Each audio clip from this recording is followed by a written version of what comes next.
Hola, ¿qué tal? Muy buenas tardes. Muchísimas gracias a todos y a todas las que estamos aquí presentes y quienes nos están viendo por Zoom.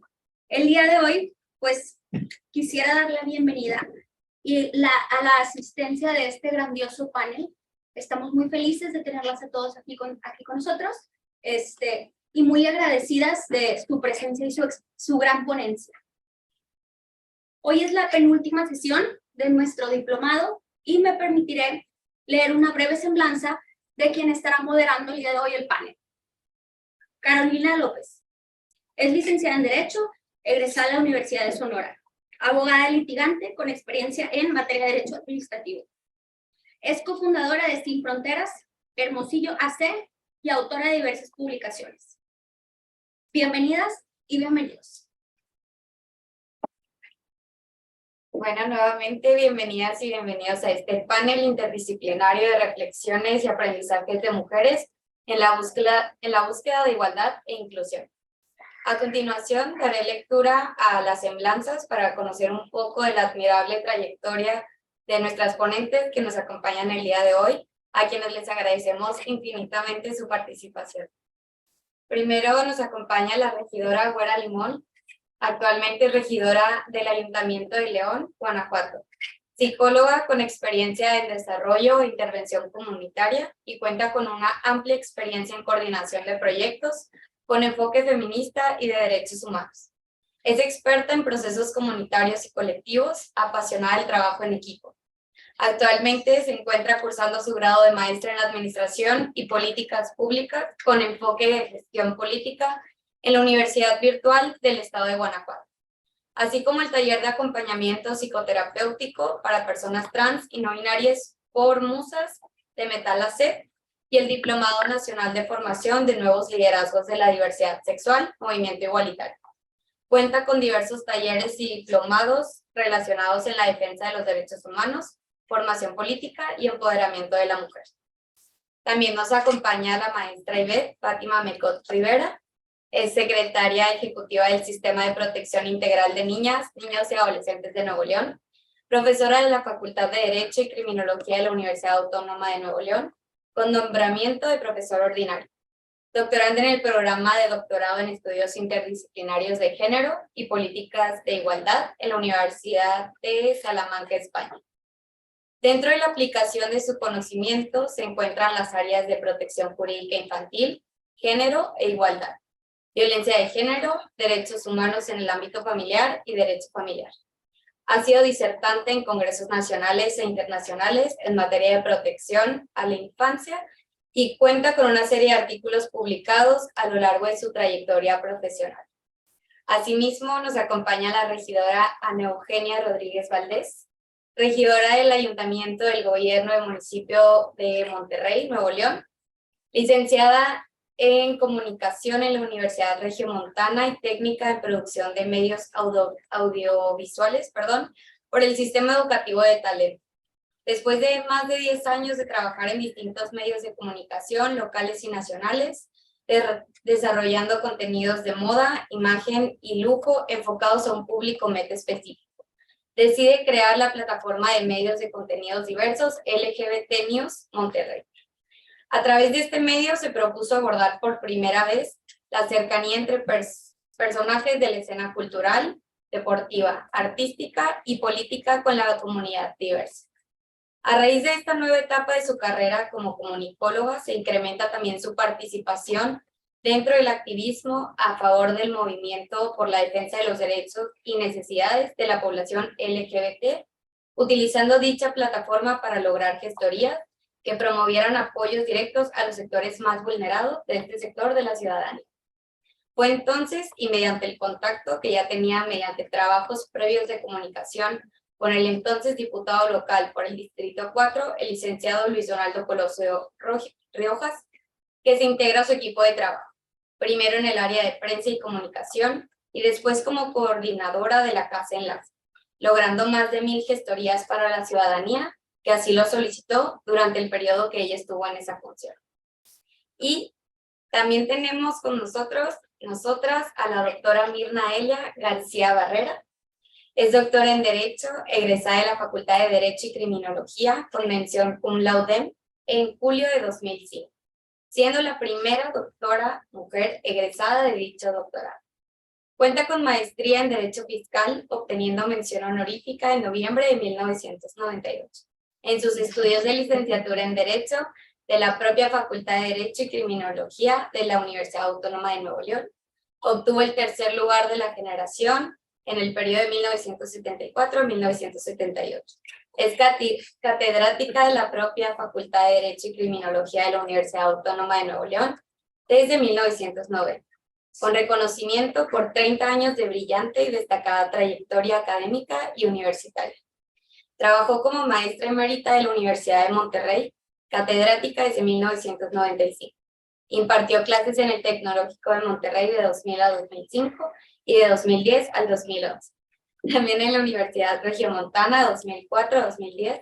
Fue coordinadora de la Unidad de Prevención, Investigación y Combate de la Violencia de Género del Poder Judicial del Estado, así como investigadora en el Centro de Investigación de Tecnología Jurídica y Criminológica de la Facultad de Derecho y Criminología de la Universidad Autónoma de Nuevo León. Una vez más, les agradecemos muchísimo su presencia, su asistencia aquí con nosotros en este panel. Nos emociona mucho tener esta oportunidad de poder escucharles, aprenderles en este espacio. Y de igual manera, a la gente que nos acompaña, les recordamos que, y a quienes nos siguen en Zoom también, que pueden hacer comentarios y preguntas durante la mesa de diálogo conforme vaya avanzando. Y vamos a iniciar, quien guste participar, con nuestra primera pregunta, que es: ¿cuáles son los principales retos y aprendizajes a los que se han enfrentado para promover la diversidad e inclusión? Quien guste empezar.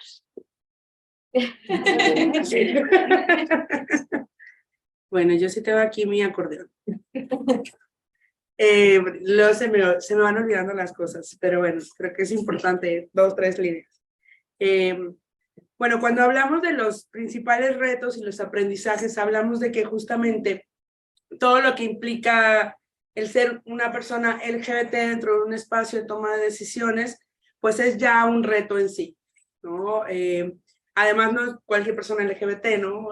Una mujer lesbiana en un espacio de toma de decisión ya implica un reto importante, y pues romper con un gran obstáculo, ¿no? Que es primero acceder como mujer y después acceder como mujer lesbiana. Entonces creo que los principales retos tienen que ver con esas características específicas del ser mujer, ¿no? El ser mujer lesbiana, y tomar en cuenta todas las transversalidades que implica estar en esos espacios dentro del contexto del Bajío, además, ¿no? Yo estoy en el Bajío y entonces es muy distinto estar en una región del norte, estar en una región Bajío, estar en una región del sur. Entonces, me parece que hay que aprender, o yo he aprendido a tener en cuenta justo mi contexto y mi propia situación personal, seguido de la parte social e histórica de ser LGBT en el lugar en donde estamos, ¿no? Y creo que una de las principales cosas que además yo he aprendido de forma personal en mi propio ejercicio es que hay personas que realmente, así como en toda la buena disposición del mundo, no alcanzan a ver las necesidades específicas de las poblaciones LGBT. O sea, a veces sí decimos como, bueno, si lo sabes, lo conoces y no lo estás aplicando, ¿qué onda? Pero a veces también a mí me ha tocado entender que dentro del contexto hay personas que no lo alcanzan a ver porque es complicado ver lo que no vives, ver lo que no te atraviesa la vida, ¿no? Y la cotidianidad. Como tú puedes alcanzar a entender de forma teórica qué es la discriminación, pero si no vives de manera específica en el sector salud, en el sector laboral, en la falta de acceso a la vivienda, la falta de acceso a la justicia, ¿qué es ser una persona LGBT? Es mucho más complejo, aunque tengas la obligación de conocer y de informarte y de acercarte. En ocasiones no lo alcanzan a integrar, ¿no? Los compañeros y las compañeras, porque yo lo que les decía cuando yo inicié mi gestión era: qué difícil y qué fuerte es que tú me hables y no creas que yo merezco los mismos derechos que tú tienes, ¿no? O sea, que yo esté al lado de ti, tú me hables, ay, sí, como muy amigas y podemos platicar y llevarnos muy bien. y que tú ya en tu posicionamiento cotidiano no creas que yo merezco los mismos derechos que tú, es muy complicado. Una vez, recuerdo, para ir cerrando esta parte, estábamos en una mesa, en un evento de la Asociación Mexicana de Mujeres Empresarias, y estaba yo con otra regidora de otro partido, y estábamos platicando todos y todas, ¿no? Y empezamos a hablar de les hijes, ¿no? Yo dije, yo intenté adoptar, pero no me lo dieron por muchas circunstancias, ¿no? Y me dijo, qué bueno que no te lo dieron. Y qué bueno que no pasó, ¿no? Y yo me quedé así como, no sé qué decirte. No, de verdad, no sé qué decirte. Pero era, o sea, yo la dijo con toda la intención de por la situación de yo ser lesbiana, qué bueno que no te lo dieron, porque quién sabe qué hubiera pasado, ¿no? Entonces, me parece que ahí es muy complejo. Además, ella yo la conozco de otros espacios y digo, qué difícil que tú me aprecies, en teoría, ¿no? Y no puedas reconocer que yo merezco acceder a este derecho, ¿no? Y que muchas otras personas merecen acceder a estos derechos. Y creo que justo eso tiene que ver mucho con otras cosas, pero principalmente con que no hay estadísticas que avalen las propuestas que se generan, ¿no? Y que los espacios de toma de decisión, por lo menos allá yo soy oposición, entonces allá no han querido generar estadísticas y hemos generado medios alternos que generen estadísticas para poder generar nuestras propias iniciativas de políticas públicas que abonen o encaminen hacia ella. Entonces, para mí, eso sería. Ok, muchas gracias. La verdad es muy interesante y creo que, digo, de cualquier lado que se pueda tomar y escuchar, es importante reflexionar y pues seguir informándose esto de los medios alternos. Ojalá más adelante igual en el panel nos puedas comentar un poco más sobre eso, será muy interesante. Yo, qué honor estar en este panel y después de escucharte, fuera, también le pasa a las personas que defendemos estas causas. Entonces, no, y te critican y luego no te toman en cuenta, dejan de ser directora para darte una coordinación. Lo vale, no importa. Lo que queremos es las personas que estamos convencidas de que tenemos que luchar por el piso parejo para todas y todos, también nos enfrentamos a estas críticas y a estas problemáticas. Entonces, esos son los retos. Eso fue lo que a mí me pasó. Y no importa. Para establecer verdaderamente un piso parejo para todas las personas y hacer realidad la erradicación de la discriminación. Gracias. Gracias a ustedes. Para nosotros es el honor tenerlos aquí. Gracias. Bueno, pues yo quisiera comenzar también primero agradeciendo la invitación, pues que nada, muchas gracias. Efectivamente es un honor estar aquí, sobre todo estar acompañada por estas personas, estas mujeres tan trabajadoras. He leído algo de los antecedentes del desarrollo de su vida laboral y política. La verdad es que sí, son ejemplo y orgullo. Yo quisiera empezar primero hablando que de lo que tenemos aquí, lo que hay en el centro es el tema de la dignidad. O sea, finalmente los derechos humanos descansan que efectivamente en la dignidad de las personas, en la dignidad del ser humano, y eso es lo que debería de estar establecido, eso como el punto central, neurálgico, para poder iniciar toda la serie de derechos, políticas públicas y demás acciones que el Estado debería de estar obligado, primero a generar y luego a garantizar. Yo como aprendizajes y retos también tengo aquí mis ideas porque efectivamente se nos van y luego uno empieza a hablar y se va como un arbolito por las ramas y luego no llegamos al punto. Como aprendizajes, yo creo que, y sobre todo desde la parte a la que me dedico, que es la protección de derechos de infancia y adolescencias en el Estado de Nuevo León, creo que un aprendizaje que yo me he llevado es cómo ha permeado una política pública cada vez más inclusiva. No estamos diciendo que ya hayamos llegado al final o a la meta que queremos, pero sin lugar a dudas, las nuevas generaciones tienen una estructura muy distinta a la que nos tocó vivir a nosotros. Y esto tiene mucho que ver, evidentemente, con las brechas generacionales, con todas las herramientas a las que tienen acceso y que permiten que visibilicen realidades que quizá no son las suyas, pero que son realidades en el contexto social, en el contexto comunitario en el que se desenvuelven. Yo eso lo veo como un aprendizaje importantísimo, porque entonces es también voltear a ver a las infancias en el centro precisamente para una política pública que se tiene que empezar a generar. Finalmente, desde la política pública vamos a poder crear cambios culturales en la sociedad, que es mucho lo que necesitamos. Si generamos cambios culturales y sensibilizamos y entendemos que todo forma parte de una perspectiva, insisto, de dignidad del ser humano, muchas cosas van a cambiar. Y cuanto a retos, yo creo que retos que tenemos, pues evidentemente es ir eliminando las brechas negativas que tenemos desde el punto de vista cultural. Si se dan cuenta, generaciones de personas como de mi edad, o sea, personas ya de mediana edad para arriba, nosotros no teníamos mucha diferencia con la forma en la que nuestros padres nos criaban, es decir, teníamos una estructura educativa, ellos eran quienes nos enseñaban, el ámbito escolar, si acaso, pero no teníamos muchas otras formas de aprender y de llegar a la información. Hoy por hoy los jóvenes, es increíble la forma en la que están accediendo a información en todos los sentidos, pero los adultos nos hemos quedado atrás. Los adultos no tenemos esta capacidad de acompañamiento a las nuevas generaciones y eso genera una problemática muy fuerte en el entendimiento de la generación de nuestros padres, o que son nosotros que somos padres, con nuestros hijos. ¿Qué tenemos que hacer? Pues tenemos que generar incluso este acompañamiento para los papás. Los padres necesitan estas herramientas para poder conectar con las generaciones.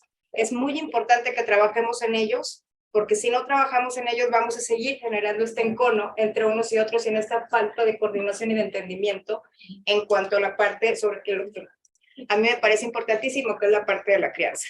Y otro problema y reto enorme que tenemos es que normalmente se genera a través de la norma, pues política pública. El problema es que nunca medimos a la política pública. Entonces, cada sexenio o cada trienio, dependiendo del gobierno que estemos hablando, estatal o municipal, o federal, pues finalmente llega una nueva administración y cambia la política pública sin haber hecho una medición real de qué es lo que está pasando, si realmente está o no está funcionando la política pública que se ha generado sobre cierta acción en específico, y entonces llegamos y cada 6 años estamos cambiando, cada 3 años estamos cambiando, hay una modificación que no permite que permee, y si no tenemos evidentemente números, no tenemos estadística, no tenemos medición, ¿cómo vamos a poder generar una política pública real y eficaz? Si ni siquiera llegamos a esta parte de la medición. No tenemos problemas en diseño, para eso somos buenísimos, diseñamos mucho, pero al final no medimos. Al final no podemos tener esa certeza de qué se está haciendo, hacia dónde estamos yendo, qué hay que cambiar y qué hay que dejar. A eso, estas dos cosas yo vería como aprendizajes y como retos desde la perspectiva un poco a lo que me dedico. Gracias. Muchas gracias, maestra. Buenas tardes. Gracias también por la invitación y por estar aquí, poniendo temas bien importantes, sobre todo en esta fecha de conmemorar, de visibilizar la importancia de lo que significa el 8M, más allá de un evento que parecería que trasciende ahora en redes sociales, en medios de comunicación.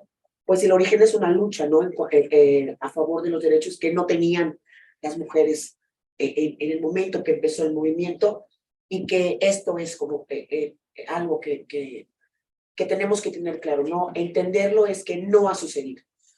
Aún no tenemos, aún ni siquiera podemos ver pensar que se acerca el fin de la lucha. No hay garantías. Todavía nos falta trabajar, entender las personas que estamos en posiciones de toma de decisiones, qué tan importante es trabajar desde la igualdad, incluir la diversidad, la paridad.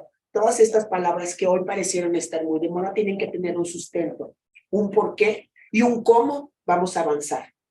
Creo que Nuevo León, y me gusta mucho hablar de lo local, ha avanzado muchísimo porque el trabajo de muchas personas, instituciones, asociaciones, colectivas, han puesto ya desde hace muchos años el tema, desde la calle. Creo que la lucha de la calle rebasó al gobierno por bastante tiempo, y entonces lo poco que hemos avanzado es que estas personas que luchamos de la calle hoy estamos en ciertos puestos de toma de decisiones, que es muy importante, pero que no es suficiente si no viene con un acompañamiento sensible y empático de las personas que están a nuestro alrededor. ¿Por qué? Porque siguen pareciendo temas que no son tan importantes como el transporte público, como los servicios públicos, como la educación, que sí es importante, pero imagínense nada más que una mujer que estudia una carrera o que está intentando estudiar una carrera para salir adelante, una vida más plena y más digna, con un porvenir tal vez económico, tal vez sea el sustento de su familia, tal vez sea una mujer que tiene sueños o aspiraciones como cualquiera, sufre de la inoperancia del transporte público.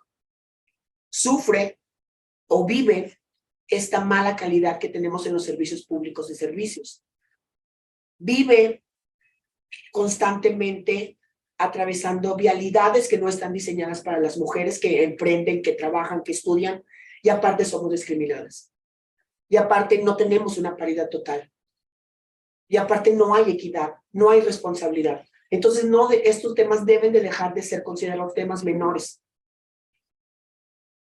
Y cuando lo logramos entender desde la empatía y la sensibilidad más honesta, porque antes de pensar que somos un proyecto político de tal o cual color, es un movimiento que repercute directamente en la dignidad de todo un género en el país. Y que si no lo tomamos de la manera que en verdad necesita la gente, las causas las trabaja quien las vivió.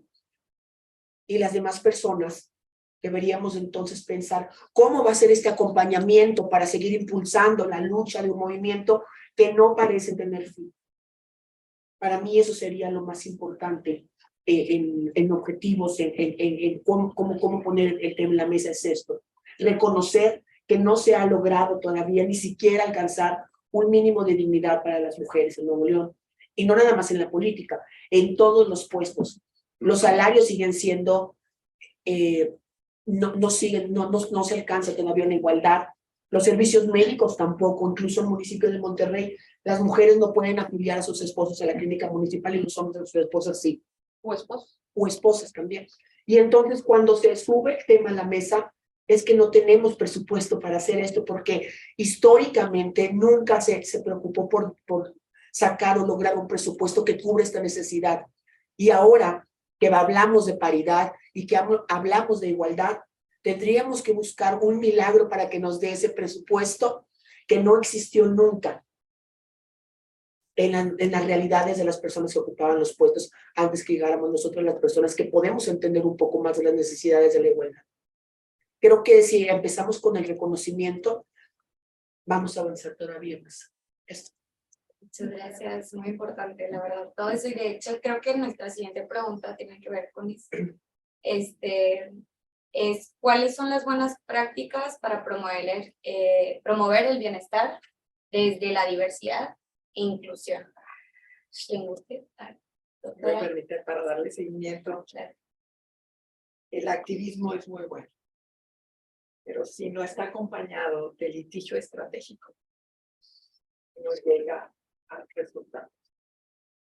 En el Estado, las funcionarias públicas no teníamos derecho a dar de alta a nuestros esposos en el exterior. Promovimos amparos. Y luego el trabajo de la Comisión Estatal de Derechos Humanos. Y entonces todavía yo no he podido dar de alta a mi esposo en los servicios médicos de la universidad. Están dándole preferencia a los esposos que no tienen servicio médico. Entonces, tenemos que, además del activismo, el litigio estratégico, de llegar a la solución. Y entonces, y eventos como este, en donde ponemos sobre la mesa lo que hemos avanzado y lo que no hemos avanzado, nos va a ayudar muchísimo a ir estableciendo estos indicadores de problemáticas reales. Entonces, si doña Irinea no hubiera litigado el amparo, el feminicidio de Mariana Lima Buendía, no hubiéramos tenido el protocolo, por ejemplo. Y entonces, por eso, eventos como este son muy importantes para poder decir el acompañamiento del litigio estratégico. Gracias. Gracias a usted. ¿Alguien le Vamos a gustaría? hablar de este lado, pero creo que comparto, ¿no? Es esto a lo que me refería. Cómo trabajar en equipo, cómo construir de una manera sustantiva, ¿no? La lucha que nos empuja y que nos pone en la mesa el tema y el litigio estratégico. Sí. De lo que en verdad se debe de hacer, ¿no? Vamos a no crear proyectos bonitos o proyectos que cubren una cuota, sino vamos a cambiar realidades políticas que permitan que estas nuevas acciones queden para siempre, fundamentadas, que en verdad sí cambien la realidad de muchas personas. Creo que cuando hablamos de cubrir necesidades con proyectos, sí se tiene que acompañar desde una responsabilidad trascendental. No utilizar un recurso económico y palomear, no un cheque. Ya creamos el cuadro de las mujeres o las necesidades de las mujeres o el convenio colaborativo entre mujeres, ¿no? Creo que es bien importante también empujar desde todas las herramientas posibles la trascendencia de estos proyectos, ¿no? A final de cuentas, creo que si, ahorita lo comentabas, nos vamos en 3 años, nos vamos en 6 años, cambian las administraciones y entonces ese recurso que en algún momento se utilizó queda inoperable y ese recurso viene de los bolsillos de la gente.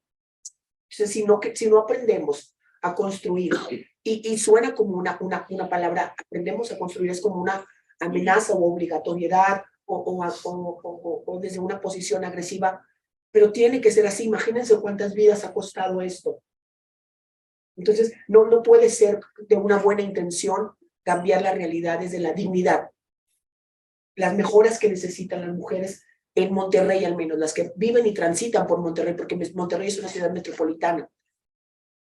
Entonces, vamos a trabajar desde una perspectiva que sí nos lleve a que trasciendan nuestras acciones, nuestros proyectos.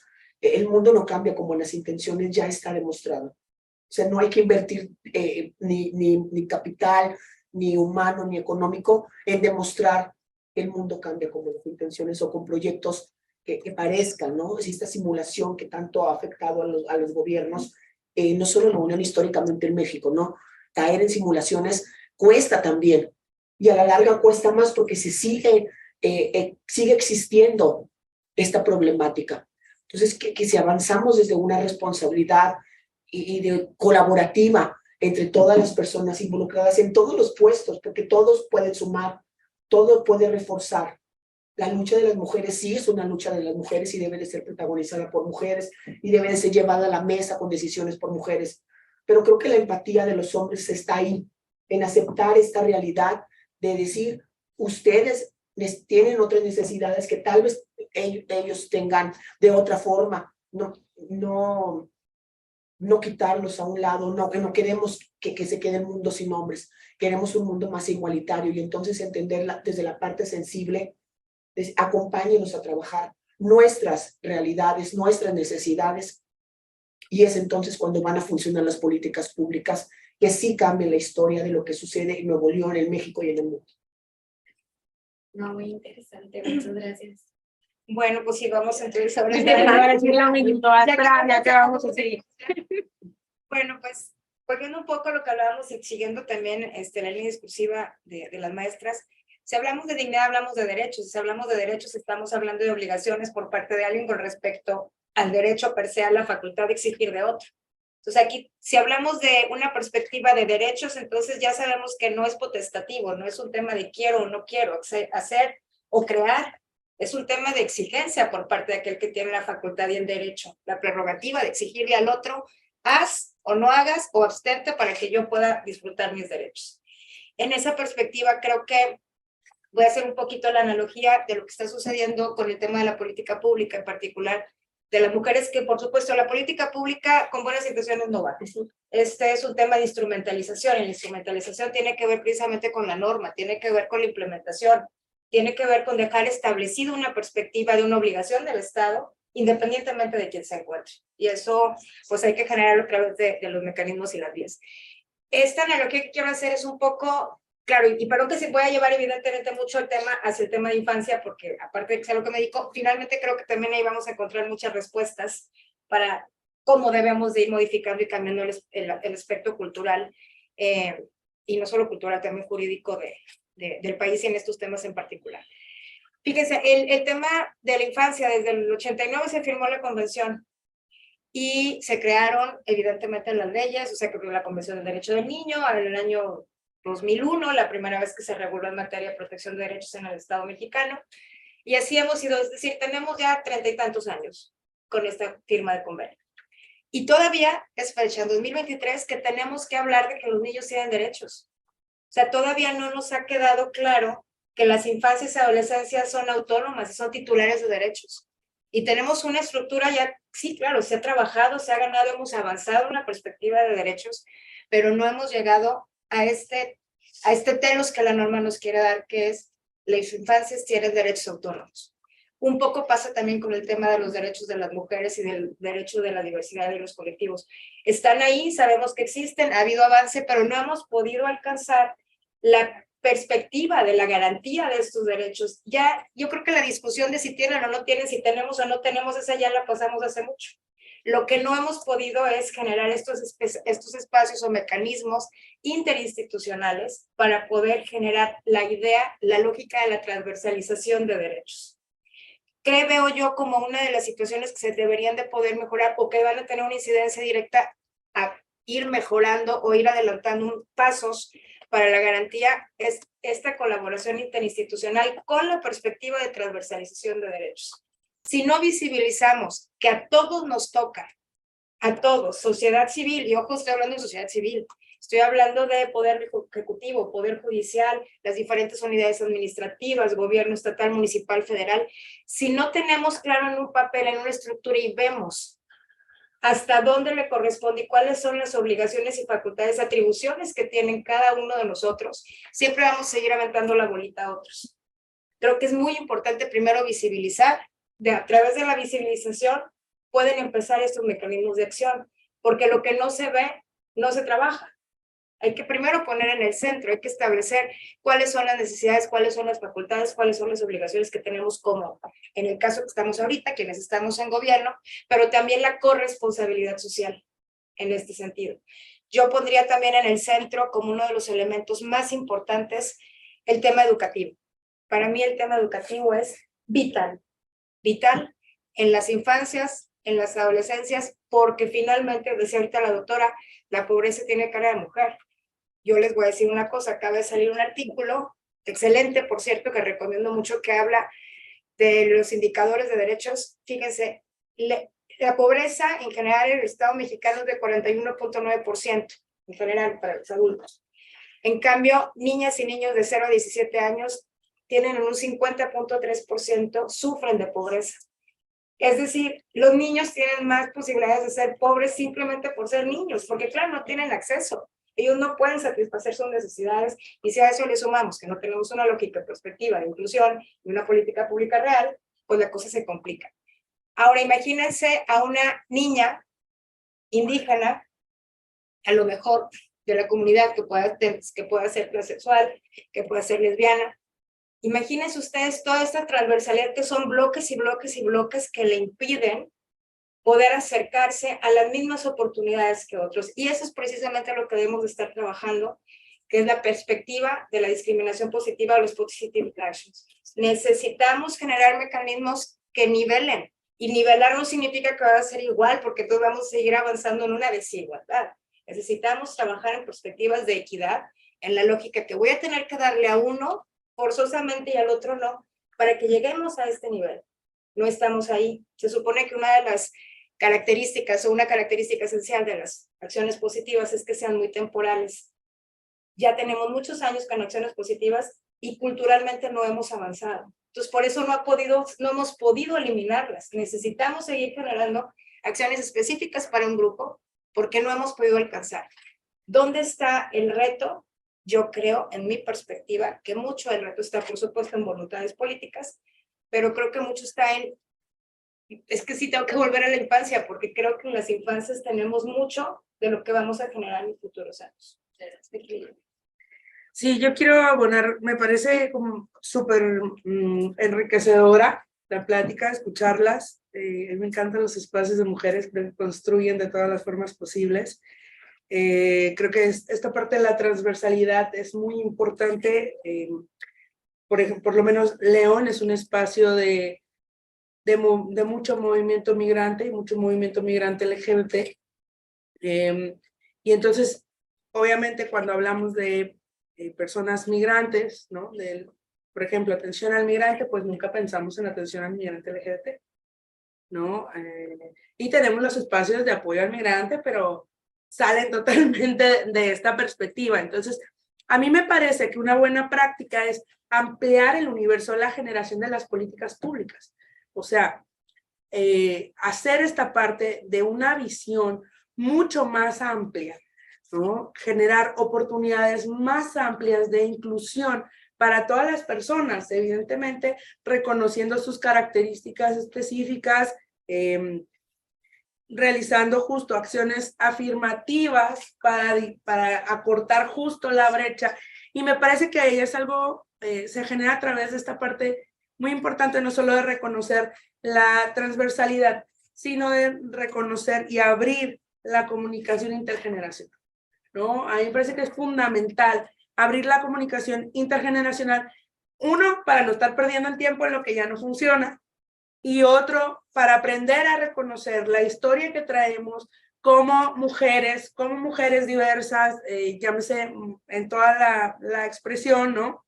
En toda la diversidad, y entonces generar estrategias en las cuales podamos poner mucho más, sean mucho más centradas y nos puedan dar muchos más frutos, ¿no? Que estar haciendo lo mismo nuevamente. Algo que quiero retomar acerca de los indicadores es que en ocasiones lo que tenemos son indicadores cuantitativos, ¿no? ¿Cuántas personas atendimos en un periodo de tanto? Eso no nos dice nada, pero a veces no se quieren hacer indicadores cualitativos porque son a largo plazo, implican mucho más trabajo, implican un acompañamiento más profundo con las mujeres con las que estamos trabajando, ¿no?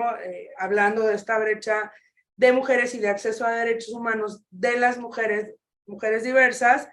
Y me parece que algo que yo rescato mucho es, dentro de todos estos espacios, es la importancia de la resistencia, ¿no? Es importante que se genere la resistencia en todos estos espacios, no solo porque estamos ahora en un espacio de toma de decisiones, sino para que muchas otras mujeres diversas puedan llegar a estos espacios de toma de decisión y no sea solo mi opinión o mi perspectiva en este periodo de 3 años, ¿no? Sino que pueda permear que otras mujeres puedan estar en estos espacios siendo diversas.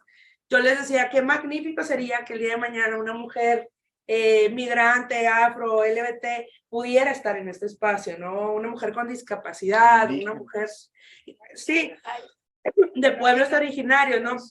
Me parece que el que estemos ahora en un espacio de toma de decisión nos da no solo la oportunidad, sino la obligación de generar y permear estas herramientas en conjunto con las asociaciones civiles, porque, bueno, yo fui sociedad, soy ciudadana, ¿verdad? Pero fui parte de pura resistencia de sociedad civil 12 años de mi vida. Entonces, a mí me parece que es importante que vaya de la mano totalmente con el litigio estratégico. O sea, es como dos vertientes, ¿no? Quienes estamos en la toma de decisiones y desde las organizaciones civiles, cómo vamos a conjuntarnos para generar un litigio estratégico que nos lleve a alcanzar las acciones y la forma específica en cómo queremos desarrollarlo, ¿no? Por ejemplo, con la etiquetación de un presupuesto, ¿no? Porque además me parece que la parte de las intenciones, bueno, pues sí, pero políticas públicas sin dinero no sirven para nada. Entonces, el lograr la etiquetación, por ejemplo, eso es algo que sí sucedió en Guanajuato a través del litigio estratégico. Obligamos al Estado a que etiquetara presupuesto LGBT específicamente para moverlo a los municipios, ¿no? ¿Cuánto? Bueno, eso ya es independiente porque cada municipio tiene su autoridad, ¿no? Pero me parece que ahí es una acción muy, pues, ajá, que podemos ahí poner, ¿no? De cómo funciona el desarrollo de las personas que estamos en la toma de decisiones y las personas que están desde las asociaciones civiles a través del litigio estratégico y de esta visión incluyente de derechos humanos, desde esta visión feminista. ¿Cuál otra es una buena práctica? Revisar todas las reglamentaciones que vamos proponiendo y que ya están ahí, echarles un ojo, decir, a ver, es que a lo mejor nada más es una O por una A, bueno, pero ya está ahí. Y es importante que esté ahí, porque como bien se dice, en todos los espacios de sociedad civil y política, lo que no se nombra no existe, ¿no? Y es importante que exista. ¿Para qué? Para empezar a generar todo lo demás, todo lo que viene, ¿no? Entonces, abrir la inclusión para que más personas ocupen estos espacios, no solo, y lo vamos a retomar yo creo más adelante, pero no solo de los espacios políticos, sino de los espacios en donde todas y todos estamos, ¿no? Llámese escolares, educativos, de coordinaciones, de colegios, de todos los espacios que puedan llegar a las direcciones, porque eso además me parece que es una, y aquí voy a terminar, que es una acción que sí genera cambios en la educación de otras personas, el que podamos, el que una niña, un niño, un adolescente pueda ver que una persona, que una mujer LGBT está en un cargo, está en un espacio, sí genera cambios importantes y sí reduce o amplía estas oportunidades que las propias personas, las propias mujeres nos generamos, ¿no? de expectativa, de sí puedo llegar a ser, sí puedo llegar a estar. Y me parece que eso es muy importante y empezar pues a impulsarlo, ¿no? Sobre todo la visibilidad. Por eso me parece que estos foros y que estos espacios en donde decimos, bueno, las mujeres que estamos haciendo, que estamos trabajando desde todos los espacios posibles, generan identidad e identificación en los niños, niñas y adolescentes. Muy valiosas todas sus aportaciones. Muchísimas gracias. Igual hacer el comentario de que cada una de ustedes fue invitada para que nos den, pues nos compartan esa información desde el ámbito en donde se desarrolla. Entonces, pues muchas gracias por eso. E igual recordándoles que si tienen algún comentario, alguna duda, han recibido en Zoom también. Y bueno, voy a continuar con la siguiente pregunta, que es, ¿qué acciones recomendarían para un servicio que está dando el propio ayuntamiento pueda generar una buena salud mental, ¿no? Que una psicóloga no vaya a filtrar la información. Entonces, pero me parece que es sumamente importante porque además, por lo menos en el ayuntamiento, quienes estamos trabajando ahí de la mano, híjole, como nos vivimos un montón de cosas súper fuertes, personas que trabajan en el Instituto de la Mujer, personas que trabajan en policía, personas allá, por ejemplo, lo que sí se ha hecho, que creo que es una parte que a mí me parece sumamente importante, es que policía tiene su área de psicología.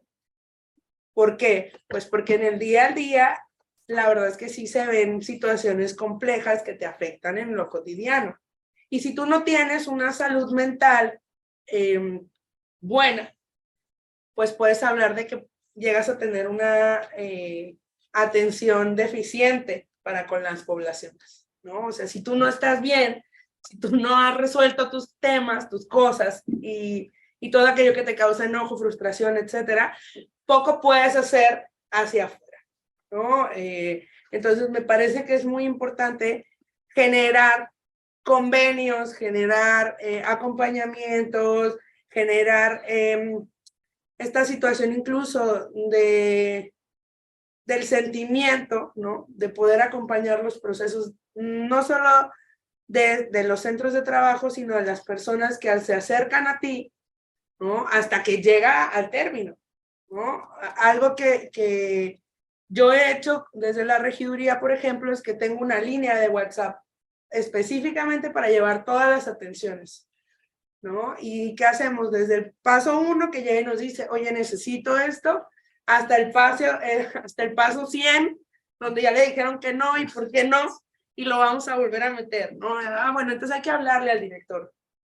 No la quieren escuchar, bueno, vamos a hablarle al director, vamos a molestarlos un poquito, para que entonces empecemos a trabajar todos en coordinación, ¿no? Pero esa cercanía, sí, ese acompañamiento hasta el punto 100, aunque sea un no, es importante, sobre todo cuando estamos trabajando con temas que tienen que ver con las mujeres, ¿no? Porque las mujeres hemos sido como puestas en un espacio de no importancia de tus asuntos.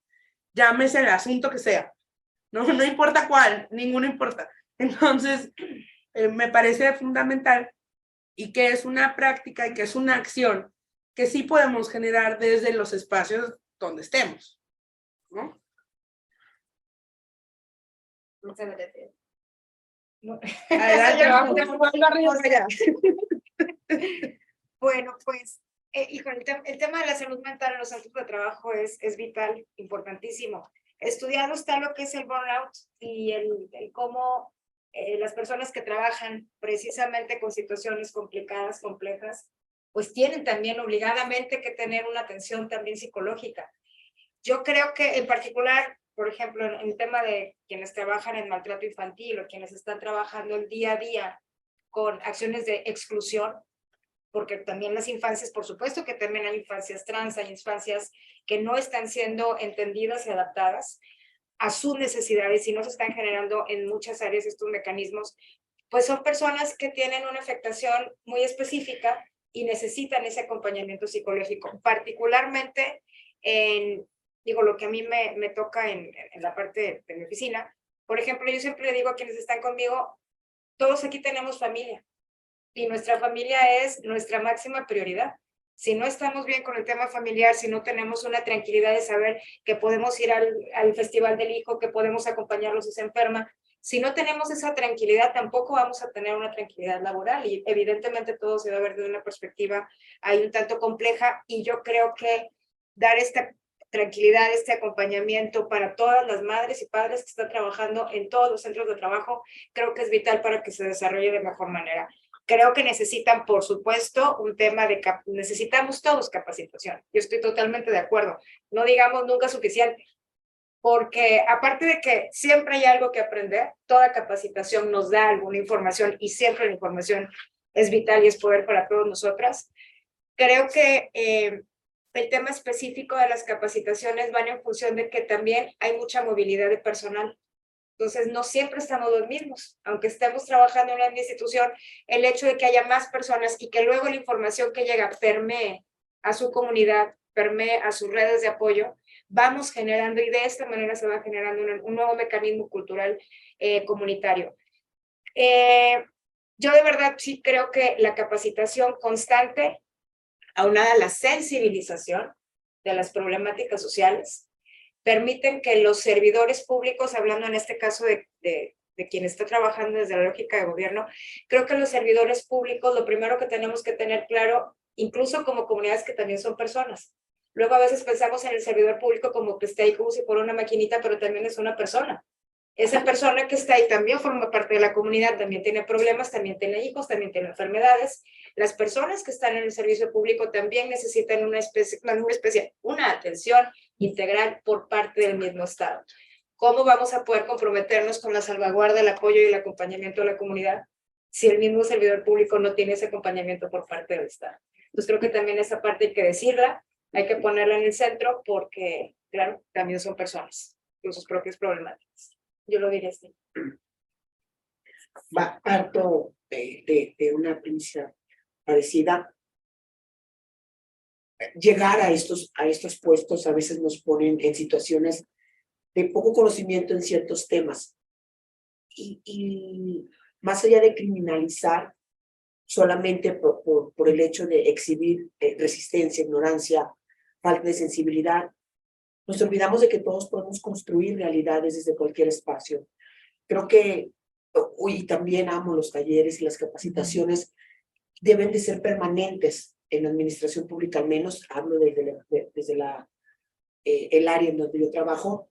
La salud mental, otra vez no es un tema menor, suena como algo nuevo o como algo, un nuevo reto, porque nunca se había puesto tanta atención en buscar apoyo, en que existieran políticas públicas que hablen de la salud mental, hasta que no empezamos a ver cifras alarmantes, ¿no? Y es ahí donde dice, ya hay un detonante negativo que incluso los mismos funcionarios nos ponen en una situación de tenemos que promover esto, tenemos que ponerlo como una herramienta que el gobierno ofrece a la ciudadanía, incluso de manera gratuita. Nosotros en Monterrey tenemos clínicas municipales y justo acabamos de ver esto, cómo sacarlo de un desconocimiento o de una poca proyección, porque a veces la gente no sabe que tenemos estos beneficios o estas herramientas. Y entonces, pues si yo soy una persona que viene o que está, ¿no?, llevando una agenda LGBT en el municipio de Monterrey, quiero acercar a la población LGBT a que tenga acceso a este servicio, ¿no? Y pasa algo. Entonces vuelve a salir, ¿no?, esta que sí existe todavía herida histórica de la población LGBT con los gobiernos locales y federales por todo lo que no se hizo durante muchos años. Y representa un reto cuando dices, yo como LGBT funcionaria pública no fui la que creó esta herramienta o ese servicio, pero sí soy la que puede difundirlo y crear este vínculo de cercanía con la gente de confianza por la misma representatividad natural. Y creemos que todo cambia cuando las personas se acercan a estos espacios, que ya con el simple hecho de ponerle, al menos en las redes sociales de la persona que lo está compartiendo, y con los colores que nos representan, y hacerlo sensible, empático, funcional, se logran cambiar las realidades de muchas personas. Creo que antes de pensar en que la ciudadanía que vive o transita por Monterrey pueda llegar a tener una mejor calidad de vida en lo económico, en lo laboral, debemos de también compartir esto, ¿no? La salud mental es muy importante y los gobiernos locales, los ayuntamientos locales son el principal canal de primera correspondencia con la ciudadanía.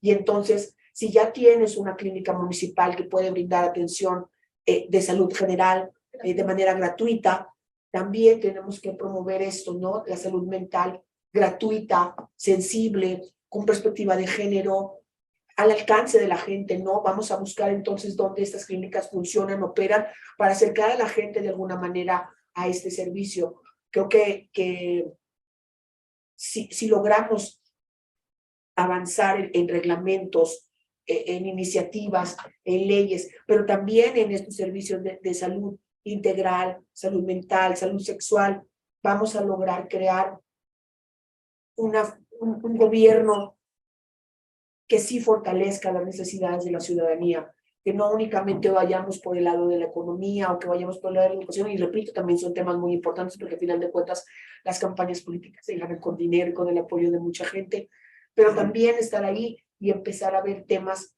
que no se resolvían y que pueden resolverse desde la empatía, la sensibilidad, desde los mismos funcionarios públicos, ¿no?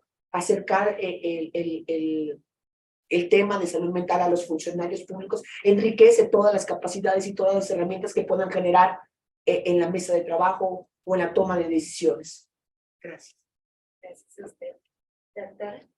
Yo preferiría irme a las siguientes preguntas porque se han comentado mucho y estoy totalmente de acuerdo con lo que se ha comentado. Y no tendría que agregar sí en la siguiente pregunta. Así que suéltame la licenciada. Así que ahora viene ya la posición de ella. Bueno, la siguiente pregunta es, desde el área donde se desarrollan, ¿qué acciones se están llevando a cabo para promover e implementar la cultura de inclusión y diversidad en los diferentes grupos con quienes trabajan? Okay. No, al contrario. Primero. Sí, claro.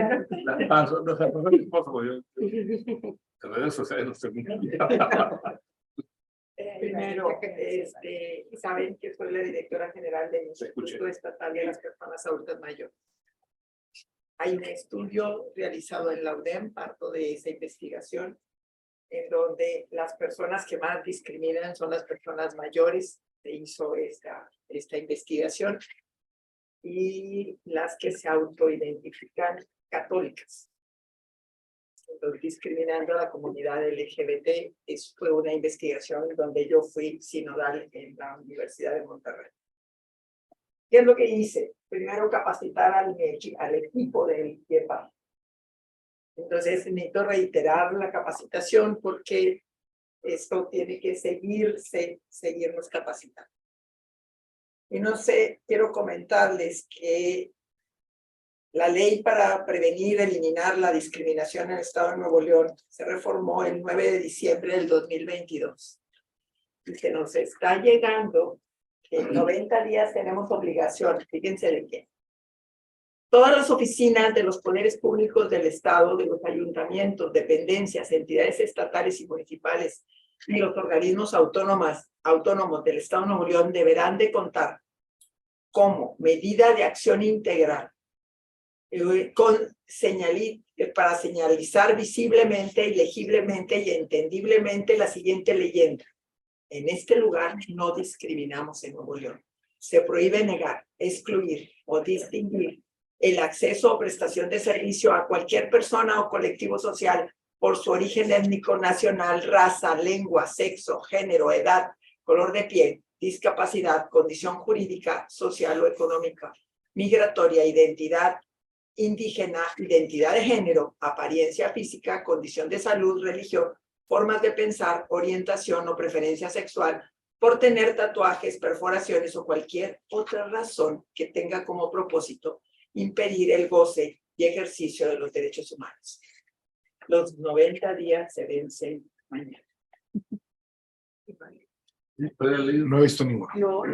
No he visto ninguno. La ley para prevenir y eliminar la discriminación en el Estado de Nuevo León. La publicada en la reforma el 9 de diciembre del 2022. ¿Qué es lo que vamos a hacer? Cumplir con esto. Entonces, y además, una forma es dar a conocer esta obligación para que precisamente ir midiendo quiénes, que todas las dependencias estemos luchando. Y luego, que la siguiente pregunta, sí, siguiente capítulo. Yo quiero seguir esa línea, ese hilo, porque justo algo que yo generé en el municipio fue el reglamento para prevenir, atender y erradicar la discriminación del municipio de León. Entonces, claro que no pasó, pero tenía que ver con los establecimientos comerciales. Y justo me decían, es que no entendemos, o sea, casi decían como, no entendemos por qué un cartel que tiene que ver con el respeto a la Constitución, puede cambiar vidas. Yo le decía, sí cambia y salva vidas, además. Pero bueno, lo bajaron que porque era una sobreregulación, además porque tenemos la ley para prevenir, atender y erradicar la discriminación en el Estado de Guanajuato, que no incluye esa parte, o sea, no incluye ese apartado, y entonces por eso yo generé el reglamento, o sea, como vamos a bajarlo a la parte municipal, ¿no? No pasó, como todo lo que yo he propuesto, pero me parece que también el generar diagnósticos, ¿no? Algo que es algo que sí hemos echado de la mano con asociaciones civiles. Por ejemplo, ahora está la página de Visible, que a través de Amicus AC, que ha generado estadísticas, que desde que yo fui sociedad civil participamos en la generación de las preguntas, hicimos como 20,000 revisiones para hacerlo de una forma muy acertada, ¿no? Bueno, no es una denuncia, pero sí es una generación de datos y sí nos va a dar herramientas, ¿no? Entonces, me parece que esa parte es muy importante, y generar acciones afirmativas que disminuyan las brechas de acceso a derechos humanos de las personas LGBT, ¿no? Como la revisión, o sea, nuevamente, revisar con mirada de derechos humanos y una perspectiva feminista las reglamentaciones, iniciativas y la promoción. O sea, algo que también, por ejemplo, hemos hecho es promover siempre las capacitaciones, sobre todo de prevención de violencia feminicida, ¿no? Que ese es un tema muy central para nosotras. Y es algo muy importante, pero se me había olvidado esa iniciativa, no quería dejarla pasar, que también ahí yo la presenté, que digo, no sucedió, pero que es importante porque la vamos a volver a presentar. otra vez, ¿por qué no? La vamos a pulir y la vamos a volver a poner. Porque sí es una acción importante que sí salva vidas de todas las personas que buscan estar en espacios en donde sientan la confianza de ser quienes somos, ¿no? De tener libertad justamente y libre desarrollo de la personalidad. Eso sería mi parte. ¿Te importa si me No, porque por sí, favor. vamos a darle líneas, se está poniendo bastante bueno. El tema de la discriminación en Nuevo León es un tema alarmante. Somos uno de los primeros o más altos lugares, ¿no? Que esto no es como orgullo. Al contrario, qué pena compartir con gente de otros estados que Nuevo León es uno de los que más discrimina a nivel nacional por todo, ¿no? Raza, género, color de piel, estatus, género, edad, religión, todo parece que molesta aquí en Nuevo León, ¿no? Y no va en sí como algo que podamos decir no, es parte de la cultura de la ciudad de Monterrey, mucha gente, y bueno, nunca se debe de generalizar, pero la estadística habla de esto, ¿no? Un alto porcentaje de la población de Nuevo León tiene una narrativa cultural de discriminación muy arraigada desde muy temprana edad. Creemos que el estereotipo que no es igual que el mío me molesta solamente porque es diferente al mío. No podemos entenderlo desde el lado humano de decir todos los seres humanos somos diversos y los de Monterrey no teníamos por qué ser la excepción. Y entonces se convierte automáticamente en algo que cuando llegas a un espacio de toma de decisiones y que tú misma has vivido esta discriminación sistemática e institucional durante muchos años, pues tienes que llegar a ponerlo en mesa, a construirlo y a buscar un cómo sí a todos los que te dijeron al llegar a proponer estos reglamentos, como dice mi compañera Güera, lo cancelan, ¿no? Aquí la diferencia es que nosotros somos un gobierno mayoría y entonces se han aprobado muchísimas cosas desde Cabildo, que es donde me gusta mucho trabajar, no cambiar los reglamentos, porque al final de cuentas es lo que cambia la responsabilidad de un gobierno de trabajar de manera obligada si quiere, pero hacerlo, ¿no? Cuando empezamos a hablar el tema de discriminación, creo que sí era de mi agenda lo más, o de lo más importante, ¿no? Porque yo puedo hacer un reglamento como regidora, están mis atribuciones, y conozco la discriminación desde que empecé a hablar prácticamente, entonces tenía que ser algo muy positivo. Tengo el apoyo de un gran equipo, María Romero, que es mi asesora y que es una excelente abogada en materia de derecho y de derechos con perspectiva de género, para construir juntas y a los otros participantes de mi equipo, la regiduría colectiva que le llamamos. ¿Cómo vamos a sacar el reglamento de discriminación si el municipio de Monterrey no tiene atribuciones para sancionar en materia de discriminación? Y entonces a la primera intención de ponerlo, ahí, aunque éramos mayoría y al interior de la casa, si nos reventaron el gacho, hubo muchas cosas, ¿no? Que eran anticonstitucional y que no teníamos facultades y que no teníamos indicadores. Claro que no existen indicadores porque nunca se había trabajado el tema.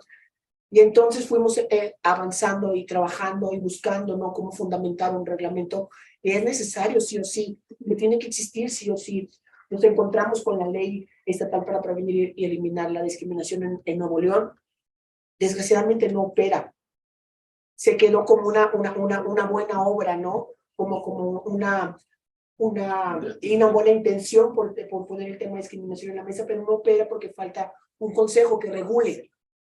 Y entonces durante muchos años los activistas de Nuevo León han pedido al gobierno integre el consejo, porque sin el consejo no avanza la ley. Y entonces nosotros estamos con números exactamente, se vuelve inoperable, es un gasto otra vez al bolsillo del erario que no va a funcionar y que es alarmante como un estado que discrimina no tiene una ley para prevenir y eliminar la discriminación como puede tener otras acciones. Y entonces, desde mis atribuciones, otra vez como regidora, vamos a impulsar porque descubrimos que la ley para prevenir y eliminar la discriminación en Nuevo León no opera, pero sí me da facultades y sí invita a los gobiernos municipales a crear su propio reglamento para prevenir y eliminar toda forma de discriminación, al menos en la ciudad para la que trabajamos, que es Monterrey. Las fechas se cumplen, desgraciadamente le falta un día para que se venza. Afortunadamente nosotros ya tenemos fecha para ponerlo en Cabildo, que es el 28, María, de febrero, y va a ser un reglamento municipal que estamos tirándole desde la responsabilidad de ser quien vivió esta acción y de ser quien puede trabajarlo, y hablo por mí, por mi equipo. Estamos tratando de que sea el mejor reglamento municipal para prevenir y eliminar la discriminación de todo México, porque va a ser un reglamento operable. Ya tenemos medición de los que existen en otros municipios, solo hay 4 en el país, qué vergüenza otra vez, 4 reglamentos para prevenir y eliminar la discriminación en México, y ninguno es operable porque no encontraron cómo o dónde poner el tema de las sanciones, ¿no? A veces pensamos de que las sanciones tienen que ser cárcel o tienen que ser cosas. No, pues, una disculpa pública es una sanción. El reconocimiento al ejercicio de la discriminación con una disculpa pública cambia, con invitar a la ciudadanía a tomar un taller de sensibilización. Y entonces cambia la manera en la que sancionas por discriminación. Estamos seguras que vamos a pasarlo y que sí se va a volver un ejemplo de cómo se puede trabajar el tema de discriminación desde el gobierno, con las atribuciones, muchas o pocas que te dan, puede cambiar. Y más allá de esto, que quede para siempre marcado que el municipio de Monterrey sí logró algo con voluntad política, con sensibilidad, y vamos a trabajar al interior del municipio y en el exterior del municipio. Tenemos órganos que regulan como la Contraloría. ¿Cómo es posible que nunca se pensó que podían sancionar la discriminación al interior del municipio ahí? Y entonces los servidores públicos se vuelven personas que no pueden atreverse a discriminar al interior del municipio. Y esto se vuelve un ejemplo para la ciudadanía también. Más que sancionar, podemos prevenir, que es de donde parte todo, ¿no? De la prevención. Estamos seguras, otra vez, ya lo dije, que vamos a pasar el reglamento y que vamos a trabajarlo y que vamos a invitar a toda la gente de manera que se sume a la consulta ciudadana, que la consulta pública que va después de que lo subamos a Cabildo, y juntas y juntos construir una ciudad que sí empiece a bajar los índices de discriminación, porque en verdad atenta contra las vidas de muchas personas. Hay un índice muy alto también de personas en suicidio solamente por discriminación. ¿Cuántas y cuántas personas se alejan de los espacios educativos por discriminación? Creo que es un tema alarmante y bueno, al menos a nosotros nos toca pues tener el apoyo del alcalde para estos temas. No somos un gobierno humano que sí representa una cercanía con los problemas humanos. Estamos viviendo el siglo de los derechos humanos y creo que no puede cambiar nada más por decirnos, ¿no? Vamos a hacer derechos humanos. Hay que buscar la implementación, la funcionalidad, la operatividad, bajo costo si queremos también, y no es por no gastar presupuesto, sino porque tenemos que encontrar cómo sacar esto sin que este presupuesto que nos estamos gastando en el erario público se vuelva otra vez a la basura porque no funcionó un reglamento, una ley, un acuerdo, ¿no? Entonces, pues, por ahí vamos a estar compartiéndoles, invitándoles. En verdad, es bien importante trabajar el tema de discriminación desde lo local, y desde lo local se pueden generar impactos muy grandes a nivel nacional y poner en un contrapeso la historia de lo que es Monterrey como ciudad que discrimina por casi todo. Gracias. Bueno, pues yo en mi caso quisiera poner un ejemplo un poco. Me tocó tener un trabajo de diálogo intergeneracional. Eran adultos mayores con niños y adolescentes. Y entre muchas cosas que dijeron, me llamó la atención que los niños levantaban la mano y decían que estaban muy preocupados porque sus hermanas o las mujeres que conocían, que fue más o menos en la época que desgraciadamente sucedió el evento de Devani, el año pasado, que en paz descanse. Entonces, los niños decían que estaban muy preocupados de que las mujeres salieran a la calle porque les preocupaba la seguridad de sus hermanas o de sus mamás. Y ellos decían, no entendemos por qué una mujer tiene que cuidarse más que nosotros. Para mí eso fue muy revelador porque, claro, los niños no tienen la perspectiva, ellos no nacen con una perspectiva de superioridad, es la comunidad, es la cultura, es el contexto el que va generando estos mecanismos. O como una cosa me pasó también con mi hija menor que estaba viendo la televisión y de repente me dijo, mamá, ven a ver esto, entonces voy a ver, y estaba en una serie y estaban dos chicas dándose un beso. Entonces dije, bueno, ya me va a tocar empezar a explicarla. Pero no, ella estaba totalmente enterada con una cosa que se veía atrás de las chicas. O sea, su tema nunca fue ver a las chicas dándose un beso. O sea, es finalmente una perspectiva de los adultos. Nosotros somos quienes estamos moldeando y estamos generando esta perspectiva con las infancias, y creo que es muy importante ponerlo en el centro. ¿Qué hacemos cuáles son un poco nuestras acciones o desde la perspectiva del CIPINA? No sé si sepan, el CIPINA es un sistema de protección de derechos de infancias y adolescencias que trabaja como eso, es un sistema. Específicamente a mí, que me corresponde y tengo el honor de ser la secretaria ejecutiva, no nos toca operar el sistema per se. Lo que nos corresponde es generar precisamente la transversalidad a través de la coordinación interinstitucional, generar los programas o política pública en materia de protección de derechos. Sin embargo, estamos muy interesados en establecer desde la perspectiva, insisto, para mí el tema educativo es vital, es buscar los mecanismos de garantía, pero esa es una garantía que tiene que ser llevada a cabo, que las niñas accedan a la educación. Si bien es cierto, es un derecho, por supuesto, por igualitario para niñas y niños, creemos que la lógica de una niña educada va a poder romper mucho de la estructura de los ciclos, precisamente de pobreza, porque finalmente desde la perspectiva cultural que tenemos y desde la situación idiosincrática, finalmente las mujeres son las que están más encaminadas o más enfocadas en el tema, no digo que esté bien, pero sí culturalmente es, las que están enfocadas en el tema de la crianza. Entonces es muy importante que las niñas, las adolescentes, las mujeres tengan un acceso a la educación. Hay que garantizarlo precisamente en una perspectiva de acciones positivas. Y hay un programa que me emociona profundamente, que ese sí lo vamos a operar, aunque se supone que no debemos, pero lo vamos a hacer en programa piloto.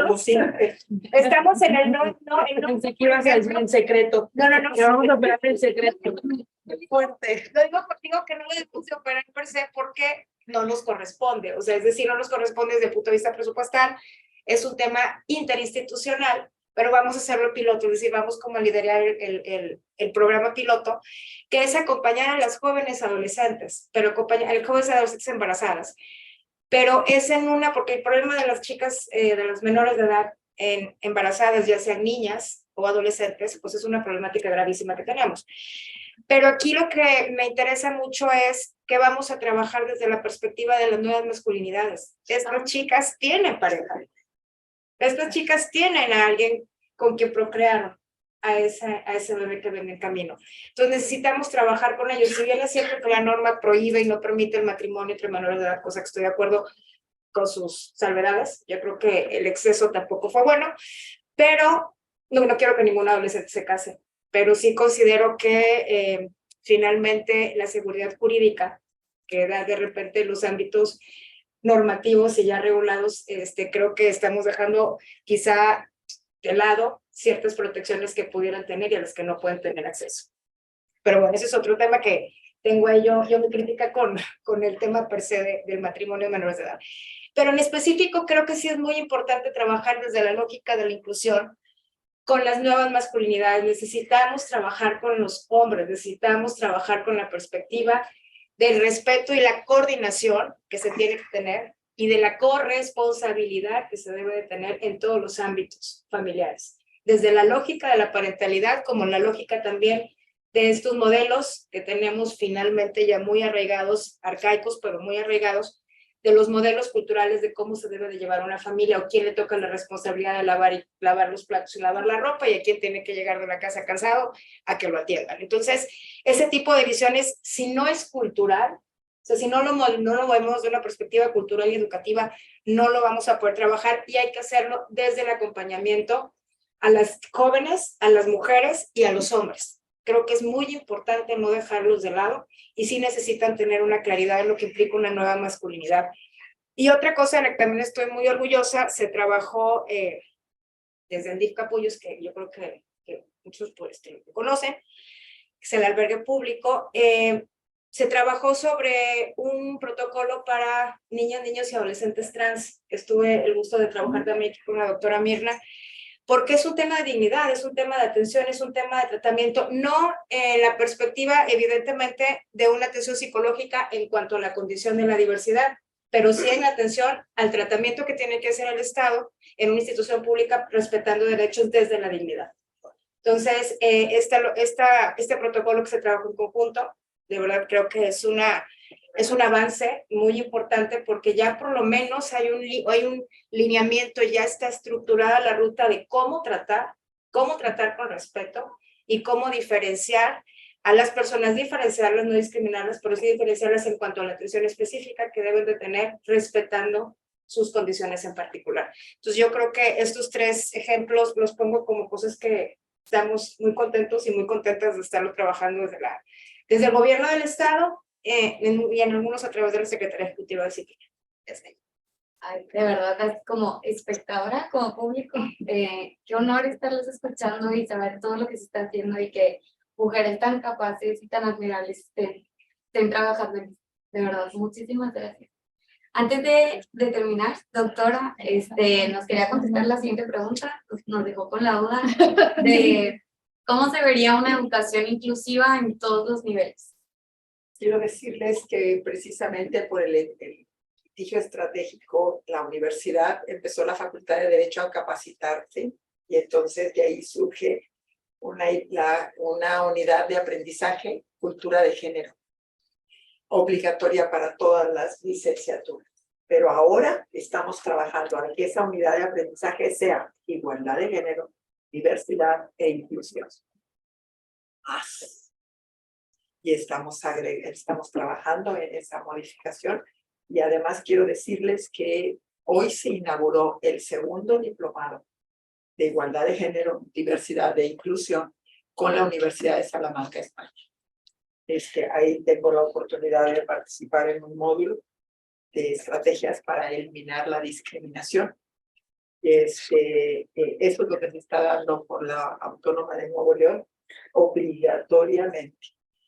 Masculinidades nuevas o masculinidades positivas se está agregando y además tenemos todavía mucho que hacer con respecto de la capacitación.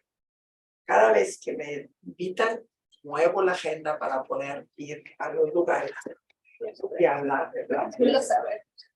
Para poder hablar de todos estos temas. Entonces, totalmente comprometida para hacer realidad el derecho a la igualdad. Gracias. Bueno, ahí a mí me gustaría, y ahora yo pido la palabra. Ahí estoy muy contenta y emocionada por esto que les voy a compartir. Hay una política nacional precisamente de educación inclusiva que se tiene que poner en práctica. Saben que dentro del sistema de protección de infancias se trabajan los 3 niveles. Hay un CIPINA nacional, hay CIPINA estatal y tenemos CIPINAs también municipales. Aquí en el estado, afortunadamente, de los 51 municipios, 50 están instalados, están trabajando y están generando acciones. Pero desde la política nacional, hay una política nacional de educación inclusiva y es, desde mi perspectiva, un reto. De entrada es un reto, ahorita estamos apenas en el tema del diagnóstico, de poder entendernos cómo estamos, cuáles son estas áreas y cuáles son las directrices sobre las que tenemos que poner prioridad, porque los números muchas veces nos sirven, claro, para ver, pero necesitamos priorizar. También tenemos que ser realistas, no se puede hacer todo al mismo tiempo. Entonces necesitamos priorizar y si no tenemos números no se puede. Pero la educación inclusiva en este sentido va mucho enfocado precisamente a que estén todos dentro del sistema educativo. Entiéndase, ya incluso ahora a niños de 45 días. Hay una política también, hay una política de educación inicial que va dirigida específicamente a niños de 45 días hasta menos de 3 años, que podríamos decir que, bueno, es como la educación. Bueno, pues sí, la Secretaría de Educación va a tener el eje en específico con todo lo que conlleva una política ya de acompañamiento y de herramientas que ya lo va a dar esto la Secretaría de Igualdad. Entonces, es un trabajo en conjunto. Y aquí estamos buscando mecanismos de garantía para el acceso a migrantes, para personas privadas de libertad, para personas que están en instituciones públicas albergadas por situaciones de maltrato o bien de migración, para personas con algún tipo de discapacidad. Estamos como Estado obligados a reforzar las acciones en materia de discapacidad, estamos obligados a reforzar acciones en materia de protección de derechos de infancias, y esta política de educación es precisamente lo que va a generar. Vamos a tener numeralia, vamos a tener indicadores y vamos a tener cada respuesta de cómo estamos generando estos mecanismos. Y creo que trabajando de esta manera, realmente hay una apertura y tenemos la posibilidad de que la sociedad nos exija a través del conocimiento de lo que estamos haciendo. Todo lo que hagamos como servidores públicos, el enfoque que tendríamos que tener es la rendición de cuentas. ¿Qué estamos haciendo para que la sociedad conozca lo que estamos trabajando? Nos ayuda a mejorar incluso las perspectivas, por eso también sociedad civil forma parte del CIPINA, porque necesitamos generar estas acciones y ser muy transparentes en qué se está haciendo, cómo se está haciendo, cuánto está costando, porque por supuesto esto tiene todo que ver con presupuesto. Si no tenemos presupuesto etiquetado en la norma, que quede ya instrumentalizado, pues al rato llega otra administración y simplemente desvía el recurso para otro lado. Entonces hay que trabajar en todos los sentidos, desde el ámbito legislativo, evidentemente desde el tema estratégico del litigio, pero creo que la generación de la estructura a través de la norma, de los tres formatos, el otro día que platicaba con Michael, del formante doctrinal, no podemos crear política pública si no tenemos también doctrina, porque la doctrina alimenta la estructura y es la base. Desde la perspectiva jurisprudencial y desde la perspectiva, me falta el tercero, legislativa. Estos tres formantes son los que tenemos que voltear a ver, abrazarlos, aprender de ellos y acompañarlos para que lo que querramos como objetivo esté establecido a través de estas políticas públicas. Hasta ahí me quedaría yo. Muchas gracias. Si les parece bien, voy a hacer una pregunta que nos hicieron por el chat y para que una de ustedes nos pueda responder y ya pasamos con la última pregunta. ¿Sí? Nos preguntan en el chat respecto a lo que comentaban sobre las acciones de discriminación afirmativa. ¿Qué se pondera más al momento de solicitar acciones de discriminación afirmativa? ¿Qué ejemplos de acciones implementadas nos pueden dar? ¿Y cuánto tiempo se suele medir los resultados de una acción?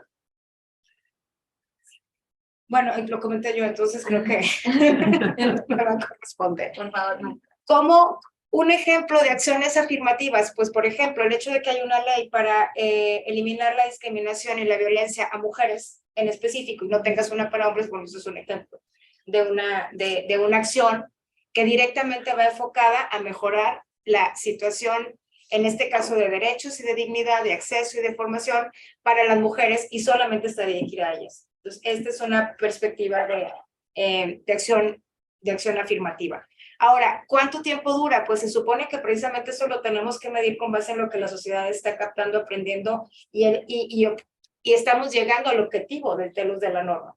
¿Cuál es el objetivo? Pues que las mujeres vivan en una situación libre de violencia y que tengan acceso. ¿Lo hemos cumplido? No.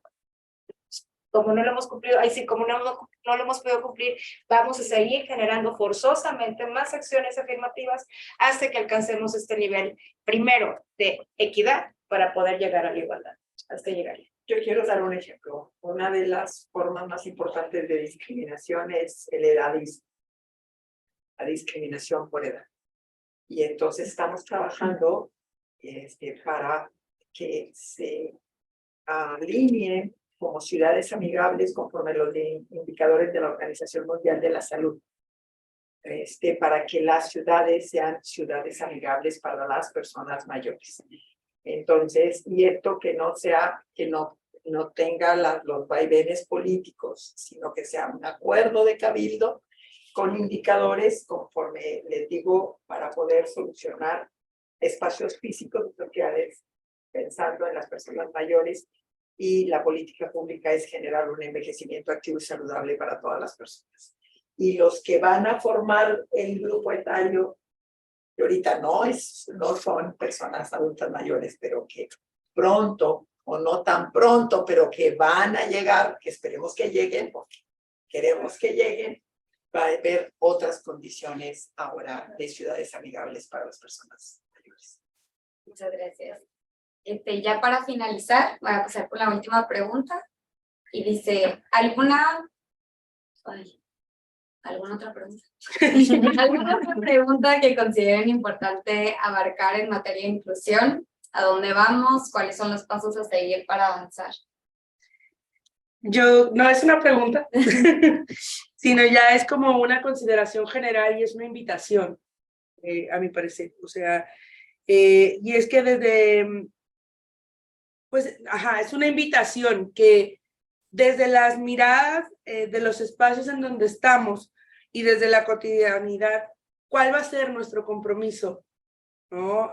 Para con las mujeres primero, y después para con las mujeres LGBT y todas las interseccionalidades que existen, porque para mí la política como el activismo es algo que se hace diario, es algo que hace en lo cotidiano y con todas las personas y en todos los espacios.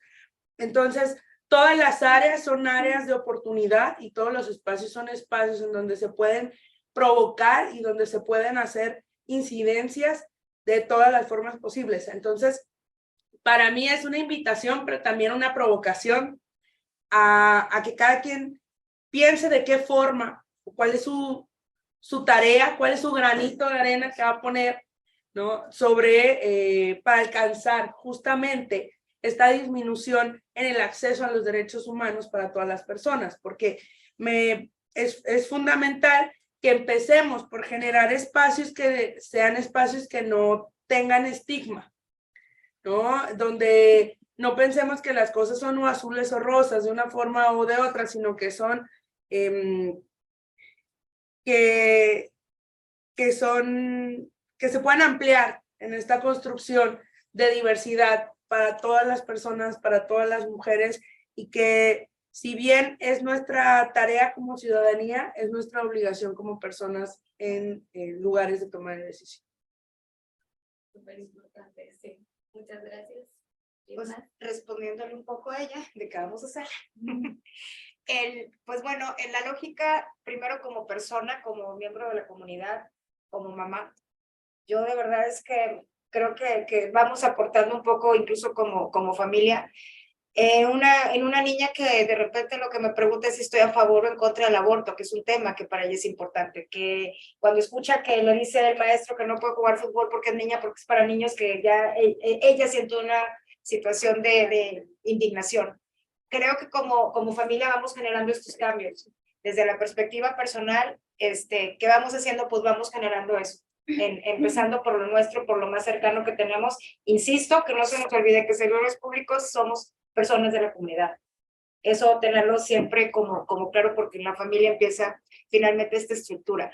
Y ya como desde la parte del servicio público, pues, ¿qué vamos a hacer? Yo creo que lo más importante que podemos hacer para generar inclusión, primero es decirlo, mencionarlo, poner en el centro la problemática, analizarla y empezar a generar los mecanismos idóneos. Es importantísimo que busquemos otros ejemplos, es importantísimo que busquemos en otros países políticas públicas, acciones, qué se está haciendo, porque nosotros no tenemos necesariamente las respuestas, pero si empezamos a generar este conocimiento, volteamos a ver otros lados, podemos tener una perspectiva mucho más general, que nos pueda dar mejores ideas, y luego, que no me gusta mucho la palabra, pero se utiliza mucho, tropicalizarlo en cuanto a las necesidades específicas que como sociedad tenemos. Creo que con estas dos especificaciones, la visibilización y a partir de ahí la generación de toma de decisiones, vamos a generar un cambio desde arriba. La cultura hay que irla permeando. O sea, finalmente la cultura hay que irla permeando, la sociedad tiene que irse modificando, tiene que ir cambiando, tiene que ir actualizándose, pero no lo van a hacer solos. Necesitamos que se generen estos mecanismos, porque sin estos mecanismos institucionales, per se, no va a suceder. No todavía, por lo menos. Si dice la doctora que estamos a 130 años, pues podemos ir adelantándonos y a lo mejor en unos 30 empezamos a ver algo. Ese será el ideal. Gracias. Gracias. Bueno, ya para cerrar la participación, creo mucho en la educación integral de nuestras infancias. Creo que ahí está la clave de todo, ¿no? Desestigmatizar las narrativas con las que crecimos varias generaciones o casi todos, ¿no? Antes de esta revolución en materia de derechos humanos. Creo que cuando entendamos que nuestros hijas, hijos e hijes son los agentes que van a terminar por sellar este trabajo histórico que sí se está viviendo y que es necesario. Aparte, vamos a poder trabajar en cualquier espacio con otra perspectiva, con otra visión, con otra construcción. Creo que en algo difiero un poco, y con el respeto que me mereces, voltear a ver lo que sucede en el mundo es muy importante, porque siempre hay algo que avanza y hay situaciones y hay realidades distintas en todos, ¿no? En todos los países del mundo. Pero creo que si lo hacemos local y desde nuestras necesidades y desde una interseccionalidad intergeneracional, desde una sensibilidad responsable o corresponsable, porque es un trabajo entre ciudadanía y gobierno, para lograr que en verdad seamos nosotros, acompañadas obviamente de reglamentos y acciones, seamos la ciudadanía de cada ciudad. En este caso voy a hablar de Monterrey, quienes generemos a partir de nuestras infancias una mejor realidad. A veces nos da miedo hablarle a nuestros hijos de ciertos temas que a nosotros nos enseñaron a que eran tabús. Y entonces estamos construyendo ciudadanos igual de violentos o de incapaces de solucionar problemáticas o de incapaces de entender que hay gente distinta en una misma ciudad y que tenemos el derecho a convivir, que tenemos el derecho a ocupar todos los espacios por igual. Creo que ahí está la clave, ¿no? Que ahora que existen proyectos y tú debes de saber mucho más que yo de esto, o al menos más que yo, como enfocados en la niñez.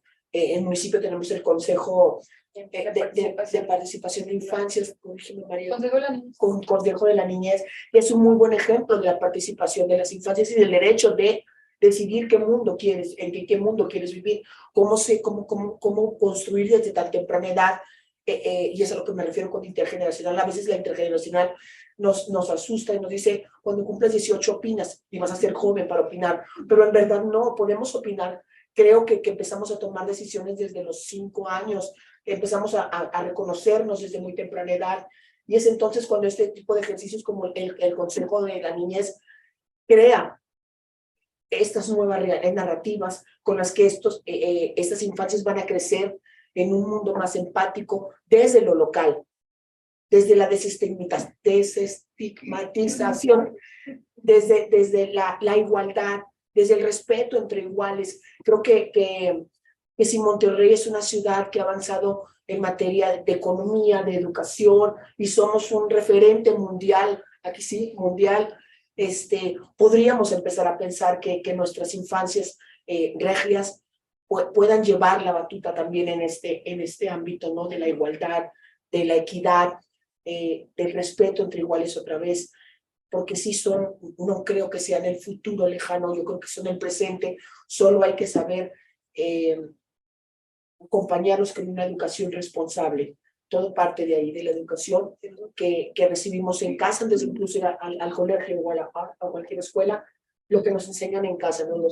Lo que los padres y madres de familia pueden compartir desde el ejemplo de lo que no se vivió, desde el ejemplo de lo que no se pudo trabajar, de lo que no se pudo entender, y entonces dejarles una ciudad mejor preparada para vivir y libre de cualquier forma de violencia.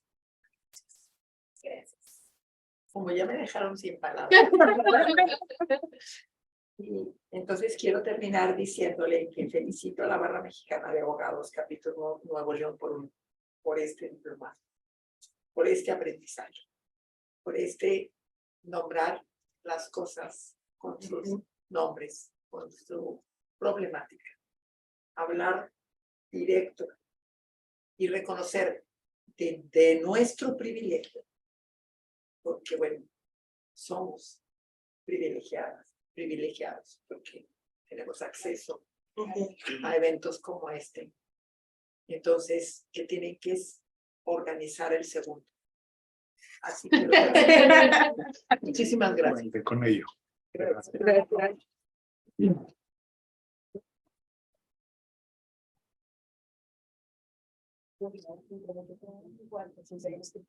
Mucho, mucho.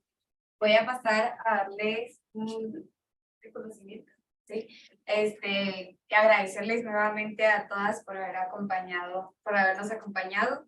Aprendimos muchísimo, nos dejan reflexionando muchas cosas también. Es un honor haber podido convivir, escucharlas y aprenderles, como les dije al principio. Entonces, pues, muchas gracias. Sí, están en orden. Gracias. No me rodeas de la buena. Si no, ahorita hacemos intercambios.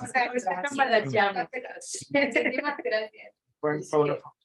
Perfecto, pues muchísimas gracias. De verdad que un honor. Este diálogo ha sido bastante enriquecedor para todos y todas las que estamos aquí.